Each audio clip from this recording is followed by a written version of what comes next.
అపహాసకులు, పరిహాసకులు దేవుని నామమును, క్రైస్తవ్యాన్ని, దైవజనులను, దేవుని బిడ్డలను ఇష్టానుసారంగా దూషిస్తూ లోకము తనకు నచ్చిన దారిలో వెళుతూ సృష్టికర్త అయిన దేవుని సర్వలోక పాప పరిహారార్థం ప్రాణం తెచ్చి రక్తం కాచి తిరిగి లేచి రాబోతున్న దేవుణ్ణి వెక్కిరిస్తున్న కాలంలో మనం ఉన్నాము కనుక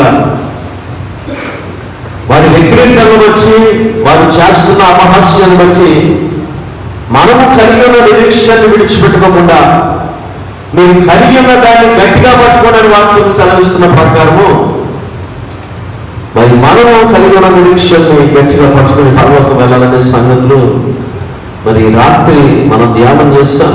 గ్రంథంలోని 4 నవ్వులను మనం ధ్యానం చేయడం జరిగింది. ఒకటి ఎవరు? మేకాలు నవ్వు.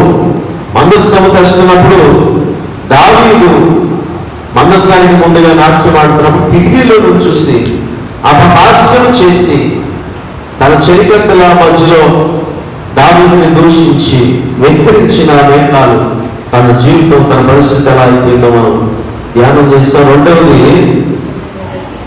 రోమా సైనికులు ప్రభు బట్టలో చింపి చీట్లు వేసి ప్రభు మీద ఉమ్ము వేసి యూదుల రాజ్యానికి శుభమని చెప్పి వెక్కిరించిన, అపహాస్యం చేసినందున మరి ఆ నవ్వును మనం గమనించాం. ప్రకటన గ్రంథంలో మనం తిరిగి ధ్యానం చేస్తాం. ఆయన మేఘాలు వచ్చుచున్నాడు, ప్రతి నేత్రం ఆయన చూచును, ఆయనను పొడిచిన వారు కూడా చూచెదరు, వారు రొమ్ము కొట్టుకునేదరు అనే వచనాన్ని మనం ధ్యానం చేస్తాం. రాకడలో ప్రభు తిరిగి రాబోతున్నప్పుడు ఈ లోక సుఖాలు ఎందుకు ఆనందించిన వారు, నవ్విన వారు, ప్రభుని దూషించిన వారు, దేవుణ్ణి ప్రశ్నిస్తున్న వారు,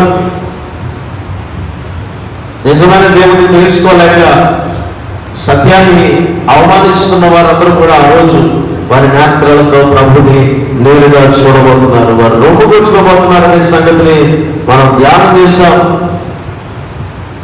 అలాగే ఆయన కొరకు శ్రమలు పడిన వారందరూ, ఈ లోకంలో కష్టపడిన వారందరూ కూడా లెక్కకు మరి లెక్కింప సఖ్యముగాని జనము ఆయన సన్నిధిలో ఉంటారు అనే సంగతులు కూడా మనం ధ్యానం చేస్తాం. దేవునికి స్తోత్రం. హల్లెలూయా. ఆ తర్వాత దాలు మోయేవాడు గొలియాతు దావీదును చూసి నవ్విన నవ్వు, నీ దగ్గర ఏమీ లేదు అని అపహాసించి